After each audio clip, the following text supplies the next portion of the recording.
Le Soudan est marqué depuis des décennies par des conflits ethniques et politiques. L'un des épisodes les plus violents débute en 2003 dans la région du Darfour. Les communautés non arabes, notamment les Massalites et les Fours, se soulèvent alors contre le gouvernement d'Omar al-Béchir. Elles dénoncent des discriminations, un abandon de l'État et réclament davantage de droits et de protection. Mais la réponse est brutale. Le pouvoir arme des milices arabes locales, connues sous le nom de Janjaweed, pour écraser la rébellion. Des villages entiers sont incendiés, des civils sont tués et des millions de personnes prennent la fuite. Les Nations Unies parlent d'épuration ethnique.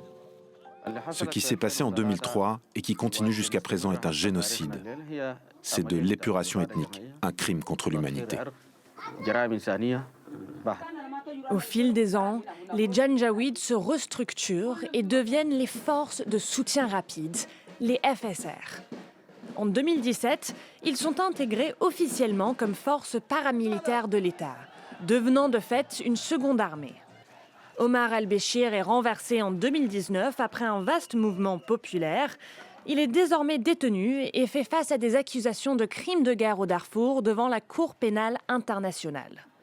Puis, en 2023, une lutte de pouvoir éclate entre l'armée soudanaise et les FSR. Le pays replonge dans la guerre. Les organisations humanitaires affirment qu'au Darfour, les FSR utilisent des méthodes qui rappellent celles d'il y a 20 ans. Nous avons vu des villages incendiés, des fosses communes, des violences sexuelles systématiques, les mêmes tactiques que lors du premier conflit au Darfour. L'armée est également mise en cause dans cette guerre au Soudan.